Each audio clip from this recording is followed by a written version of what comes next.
Question है ना, word problem के जो क्वेश्चन है वो बहुत टिपिकल नहीं है, बस प्रैक्टिस की जरूरत है, थोड़े क्वेश्चन चाहिए। तो आज मैं क्लास में ग्रुप में यानी दोबारा से क्वेश्चन दूंगा, या आप लोग ना ग्रुप में मांग लिया करो ना, क्योंकि उन बच्चों ने तो पढ़ रखा है ऑलरेडी। जब उन्होंने पढ़ रखा है तो क्वेश्चन मैंने दिए होंगे, तो उनसे ना ग्रुप में क्वेश्चन मांग लिया करो कि भाई भेज दो क्वेश्चन, भेज दो, एक ऐसे क्वेश्चन चाहिए, वो आ जाएगा रिप्लाई, आपको कोई ना कोई भेजेगा, है ना। ग्रुप में भेज रखा है, जो मैं आपको करवा रहा हूँ ऐसा नहीं है नहीं करवाया, सब भेजा हुआ है, ऑलरेडी करवा चुका हूँ। तो अब रीसेंड कहाँ से, इसलिए आप एक बार ना मांग लो सर, बट हमने बाद में ज्वाइन किया था ना, तो इस वजह से हमें मिला नहीं होगा सर। अरे मेरे प्यारे प्यारे बच्चे, मेरे कहने का सेंस समझो। मैंने कहा मैं ऑलरेडी ग्रुप में पहले भी डाल चुका हूँ, तो जिन बच्चों ने यस सर। क्या नाम है, जिन बच्चों को मैंने दिया था पहले, सर जो बच्चे पहले से ज्वाइन है उनसे हम ले लिया करें। मांग ले तो ग्रुप में दोबारा रीसेंड कर देगा कोई, ठीक है। अब मुझे यस याद सर। में रखा था, कहाँ से भेजा मैंने, मुझे याद नहीं आ रहा। एक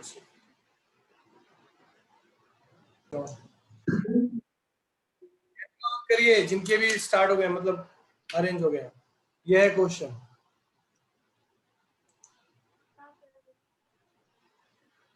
अभी भी नहीं दिख रही है? लो भाई, दोबारा से शेयर कर देते हैं स्क्रीन। अभी दिखी बेटा? हिमांशी, यस सर, दिख तो रही थी। हिमांशी को शायद दिक्कत है। हिमांशी दिखी बेटा?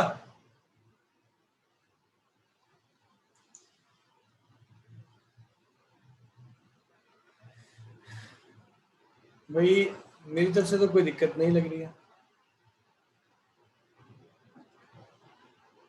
हिमांशी रिज्वाइन करिए, क्लास रिज्वाइन करिए। मे भी नेटवर्क में दिक्कत हो। जतिन, आपको कोई दिक्कत है भाई? दिखाई दे रहा है? देखिए भाई, वर्ड प्रॉब्लम, जो भी आपके डाउट हो उन्हें पूछने से हेजिटेट मत हो। जो डाउट लगे उसे पूछिए कि सर ऐसे हुआ, कैसे हुआ, क्या हुआ, क्या नहीं हुआ। देखिए कह रहा है, क्वेश्चन में क्लियर मेंशन कर रखा है कि दो स्कूल हैं आपके पास, P and Q, want to award their selected student. भाई जो भी स्टूडेंट है जिन्हें वो सिलेक्ट कर रहे हैं, उन्हें अवार्ड देना चाह रहे हैं, मगर किस वैल्यूज के ऊपर? तो पहला है डिसिप्लिन, दूसरा है यस पोलाइटनेस, सर। तीसरा है पंक्चुअलिटी। तीन मोड में दे रहे हैं। कह रहे थे स्कूल पी, दो स्कूल है ध्यान रखना, P wants to award x each, y और जेड, थ्री रिस्पेक्टिवली। भाई अभी तीन चीज बताई ना, डिसिप्लिन को उसने बोल रखा है एक्स, पोलाइटनेस को वाई, और पंक्चुअलिटी को क्या बोल रखा है, जेड बोल रखा है। अब जो वैल्यूज है उसमें जो स्टूडेंट है वो नंबर ऑफ स्टूडेंट्स कैसे हैं, कितने कितने हैं नंबर ऑफ स्टूडेंट्स। उन्होंने क्या रखा है कि 3:2:1 स्टूडेंट रिस्पेक्टिवली मिले। और जो टोटल अवार्ड मनी दी गई है, जो टोटल अवार्ड मनी गई है वो है 1,000 रुपए, ठीक। और जो क्यू स्कूल है ना, वो कहता है जी हमने भी दिए हैं, तो कितने दिए हैं, हमने 1,500 रुपए दे रखे हैं। रेशो क्या है, 4:1, 4, 1 एंड 3 स्टूडेंट्स रिस्पेक्टिवली, मतलब वो चेंज नहीं होगा। इसके बाद कह रहा है if the total amount of award for one prize on each value is 600, using matrices find the award of each. Matrix method लगाना है भाई, क्लियर बोल दिया उसने। और सजेशन, इसे बोलते हैं वैल्यू बेस्ड क्वेश्चन। ये जो रेड कलर से मैं शो कर रहा हूं, ये वैल्यू बेस्ड क्वेश्चन होता है। यहाँ से apart from above three values suggest one more for the award, किस कौन सा मतलब अच्छे अवार्ड के लिए ठीक रहेगा। तो बकवास है, मतलब एक ही पॉइंट है, ये और आंसर के यहाँ पर जो डिसीजन आएगा you have to just show that, यही ना। On the basis of that, you will reply all these things. ठीक है, तो अब कैसे क्या करना चाहिए, क्या क्या करना चाहिए बताइए, कौन बताएगा आप में से, कौन बताएगा कैसे स्टार्ट करें, क्या गिवन है, कौन सी वैल्यू ठीक है, किस तरह से रिप्लाई करें, बताइए। सर इक्वेशन बनाएंगे पहले। हाँ जी, पहली इक्वेशन बनी, वर्ड प्रॉब्लम है तो पहला मेन काम है इक्वेशन बनाने का। तो इक्वेशन क्या क्या बनेगी, कौन बताएगा, बोलिए। हिमांशी बताइए इक्वेशन। भाई बोलने की जरूरत नहीं है इसमें ना, डिसिप्लिन पहले ही क्लियर है। डिसिप्लिन जो है वो क्या है, एक्स है ना। यस सर, एक्स रूपी एक्स। इसको आपने क्या गिवन है, ये तो गिवन है, सर गिवन होता तो फिर। इक्वल्स टू वाई है सर। और पंचुअलिटी क्या है बेटा, और सर पंक्चुअलिटी को जेड माना है सर। इसे जेड मान। अब उसने बोला है कि 3:2:1, भाई तो 3x 2y plus Z equal to कितना है बेटा, कितना है अवार्ड मनी, 1000 ना, सर 1000। 1000 रुपीज। नेक्स्ट के लिए क्या कह रहा है भाई, 1500, 4x plus y plus 3z equal to 1500, है ना। एंड थर्ड उसने कहा तीनों को मिलाकर ना, तीनों को मिलाकर 600 रुपये मिलेगा। यानी तीनों जो वैल्यूज के ऊपर अवार्ड दिए गए उनका सम अगर हम करें डायरेक्ट तो 600 है। ये तीन सिचुएशन है। तो वी हैव लीनियर इक्वेशन। अब वी नो दैट, क्या जानते हैं भाई, we know matrix, linear matrix form.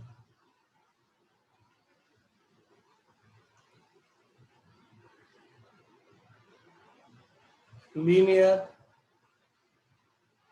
Matrix form, that is what, ax equal to b. Now we consider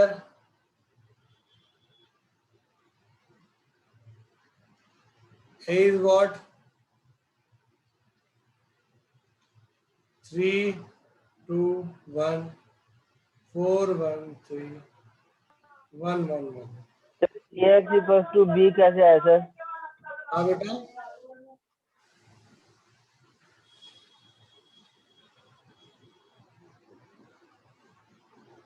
ये पता नहीं है फॉर्म, अजीब अजीब बात बोलता है यार। मैट्रिक्स फॉर्म पढ़ाया नहीं था क्या, ऐसे बोल रहा है, इसे पता ही नहीं है। Yes sir. सारी चीज समझ में आ गई यहाँ तक, यहाँ तक किसी बच्चे को कोई दिक्कत? Yes sir. No sir. फिर ax इक्वल टू बी तो हम जानते हैं, दोनों साइड a इनवर्स से अगर मल्टीप्लाई करें ये क्या हो जाएगा, i into x, a inverse into b, और फाइनली फॉर्मूला बन गया हमारा। और हमें पता है ये मेन फॉर्मूला है हमारा।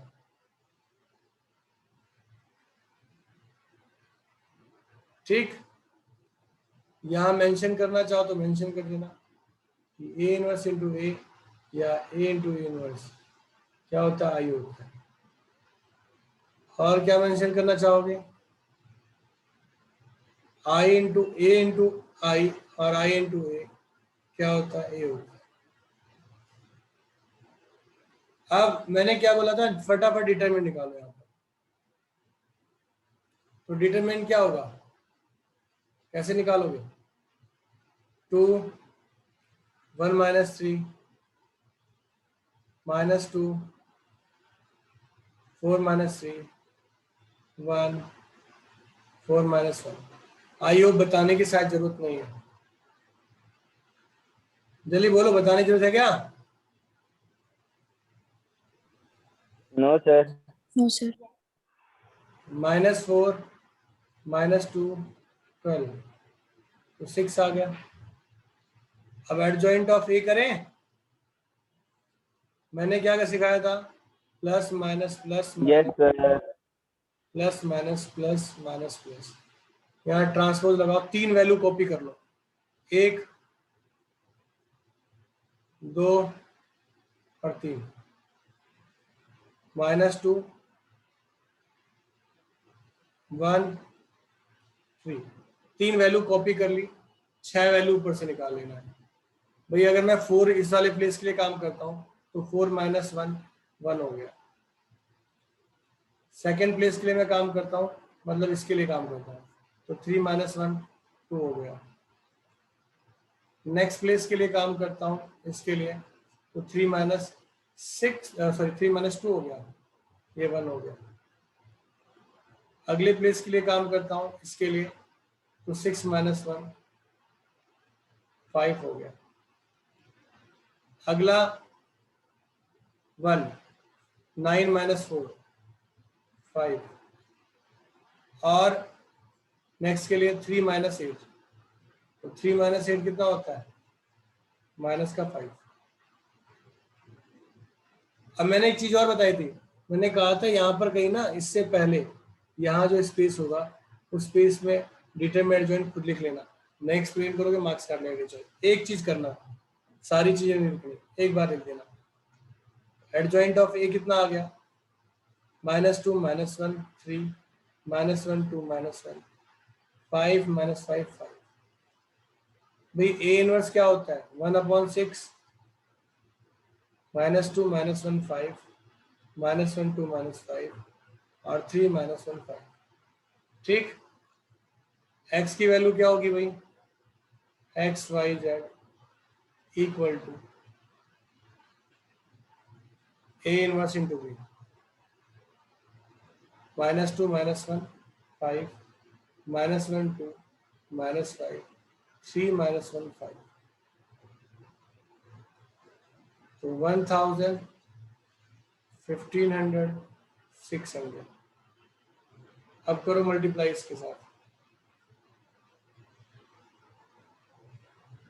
सर -5 आएगा। कहाँ? सर थर्ड रो में लास्ट में ये माइनस का आएगा? इधर 5 है। हाँ सर। पक्का? सर ऊपर चेक कर लो, ये रहा सर, एडजस्टेंट एम में है। हाँ भाई, 3 - 8 तो -5 हो गया ना। ठीक तो है, -5 था भाई। ये ना अमन गलत गलत करवाता है हैं? मन ऐसे गलत करवाएगा? Yes sir. Yes no sir. Sir. हाँ, नो अरे सर। सीधा कैलकुलेशन करो यार। तो कितना हो गया? माइनस का 2000, -1500, yes sir. Yes sir. -1000, 3000 sir. 3000 और माइनस का 3000। अरे कुछ अपने आप भी कर लो, सारा मुझसे करवाओगे? सर 3000 सर, 1500 और सर 3000 सर, -3000। मैंने कर दिया। कितना हो गया? 3500 -500। अगला 1000। सर वो सर हाँ बोलिए। सर वो 1/2 है या फिर 1/6 है सर? क्या निकाला था डिटरमिनेंट? डिटरमिनेंट कितना आया था?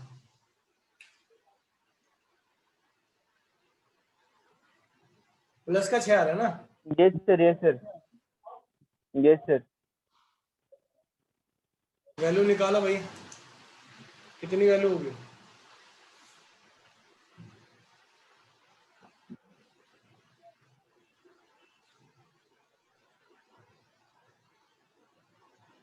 डिटरमिनेंट की वैल्यू कितनी आएगी भाई?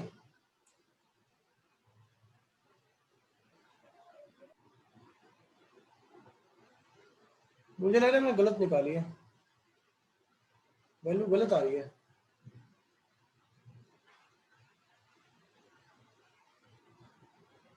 चेक करें, कैलकुलेशन मिस्टेक लग रही है मुझे डिटरमिनेंट की।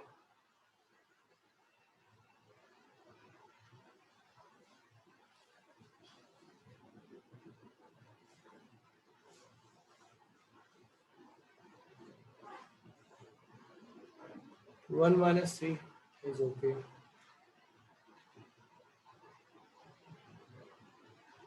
Four minus three is okay. Sir आपने टू लिखा हुआ है कहाँ बेटा? थ्री सर डिटरमिनेंट निकाला ना, वहाँ पे सबसे आगे 2 की जगह 3 आएगा। 4 की जगह, अरे सर यार 2 की जगह 3 आएगा। ये 1 है ना। क्या बच्चों क्या करते हो? सर यहाँ पे कह रहा हूँ मैं सबसे आगे। यहाँ पर हाँ सर यहाँ 3 आएगा। चलो भाई देखते हैं। हाँ यही है, ये क्या नाम है, लड़का गलत गलत काम करवा रहा है, कैलकुलेशन नहीं ठीक करवाता। -12 माइनस का 2 और 3 कितना हो गया भाई? ये 6 है, तो इसकी जो वैल्यू होगी वो कितनी होगी? 4 ना, सॉरी 5 -5।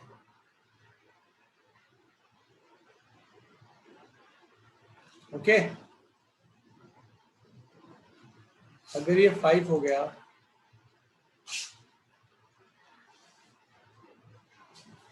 तो डिवाइड करो।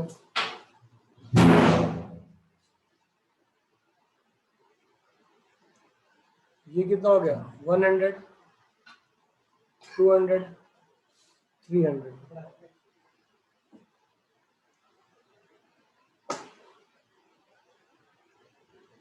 यही आएगा ना?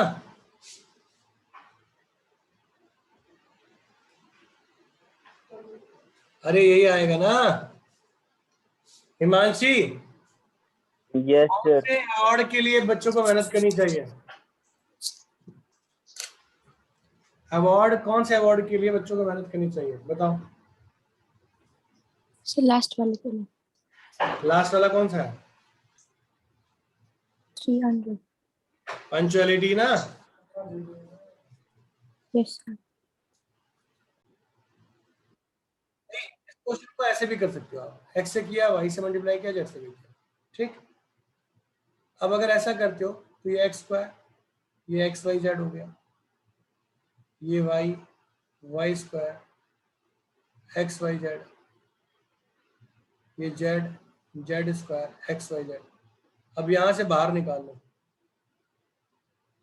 क्या निकालो? बाहर। जैसे डिटरमिनेंट सॉल्व करते हो ना वैसे करो, क्यों पगे ले रहे हो? उसने बोल रखा है कोफैक्टर का यूज करो, आप सिंपलीफाई बनाने के बाद कोफैक्टर निकालो, काम खत्म। भाई मुझसे कोफैक्टर का है निकालना, तो डिटरमिनेंट है। ये क्या है हिमांशी? ये डेली निकालना ना, डिटरमिनेंट सर तो निकालना। डायरेक्ट कोफैक्टर नहीं निकाल सकते? कोफैक्टर इज ओके, मगर वहां कैलकुलेटिव पार्ट बढ़ रहा है, तो मैंने क्या सिखाया कि हमें हमेशा कैलकुलेशन में बचनी है ना। अब अगर मैं इसे करके कॉमन निकाल लेता हूँ, टेकिंग आउट करके कॉमन निकाल लो। अब यहाँ से xyz क्या हो गया? फिनिश। अब इसका जो कोफैक्टर है ना वो निकालो। एग्जाम में ऐसा कोई क्वेश्चन आने वाला नहीं जो आप कर रही हैं कि ये करो वो करो, सिर्फ वो सॉल्यूशन मांगेगा किसी भी पार्ट का। हालांकि मैंने आपको बता दिया। अब ये कितना इजी हो गया, हुआ कि नहीं हुआ इजी? अब कैलकुलेशन हो जाएगी, यहां से कोफैक्टर निकाल के सॉल्व कर लोगी कि नहीं करोगी? कर लोगी? Yes sir. तो इजी बना के करो ना, क्यों कॉम्प्लिकेटेड पे कर रही हो? जेड प्लस मल्टीप्लाई, क्या कैलकुलेशन, कितना कैलकुलेटिव होता है। हालांकि गलत नहीं है, सही है, मगर यहाँ पर कैलकुलेशन पार्ट थोड़ा सा लेंदी हो गया है। तो टाइम उसमें पेयर बनाना पड़ेगा, कोफैक्टर निकालने के लिए पेयर बनाना पड़ेगा, दो का पेयर अलग बनाना पड़ेगा, 3 का पेयर बनाना पड़ेगा, फिर कॉमन निकलेगा बाहर, फिर दोनों का पेयर करोगे तब एक साथ बनेगा, तब जाके उसकी वैल्यू आएगी, इससे डायरेक्ट निकल आएगा, टाइम बच जाएगा। और बताओ। सर ऐसे नहीं कर सकते, जो थर्ड कॉलम दे रखा है उसके एलिमेंट्स को मल्टीप्लाई कर देंगे कोफैक्टर के साथ। या तो रो को करो या कॉलम करो, एक को करना पड़ेगा, किससे करना चाह रही हो आप? सबने तो अलग अलग। सर इसमें कॉलम दे रखा है। अरे तो कॉलम तो दे रखा है, उसने बोल रखा है using the cofactor of third column ना, यही कहा है यस ना। सर। तो अब मैंने देखा कि यहाँ से थर्ड कॉलम से निकालना, तो कैलकुलेशन बड़ी हो रही है। अगर मैंने इसे 1 1 बना दिया, अब करूंगा तो कोफैक्टर में कोई दिक्कत ही नहीं आएगी, इजी रहेगा। अरे जो डिटरमिनेंट निकालते हैं ना, एक्चुअली वहां पर यूज ही कोफैक्टर होता है। जो डिटरमिनेंट होता है ना बेटा, मैं प्लस माइनस प्लस लिखवाता था ना, याद है? फिर मैं वैल्यू लिखता यस था, सर। फिर यहाँ वैल्यू लिखता था, यहाँ वैल्यू लिखता था, और फिर यहाँ पर डिटरमिनेंट लिखता था। ये माइनर हो गया, साइन के साथ कोफैक्टर हो गया, और इंडिविजुअल वैल्यू का प्रोडक्ट हो गया। इससे बात तो वही हुई, डिटरमिनेंट निकलता ही कोफैक्टर से है। अब रो कौन सी है, कॉलम कौन सी है, इसने थर्ड कॉलम से कहा, तो मैंने पहले इजी बना सर दिया। इसमें सर डिटरमिनेंट निकालने की तो जरूरत ही नहीं है, डायरेक्ट कोफैक्टर निकाल लो। ना ना, ये क्या लिखा हुआ है, ये सिंबल किसका है? डिटरमिनेंट। तो क्या निकालना होगा? डिटरमिनेंट। सर यूजिंग करना लेकिन है। वो हाँ बोलो। सर वो तो कोफैक्टर से निकालना होगा ना डिटरमिनेंट।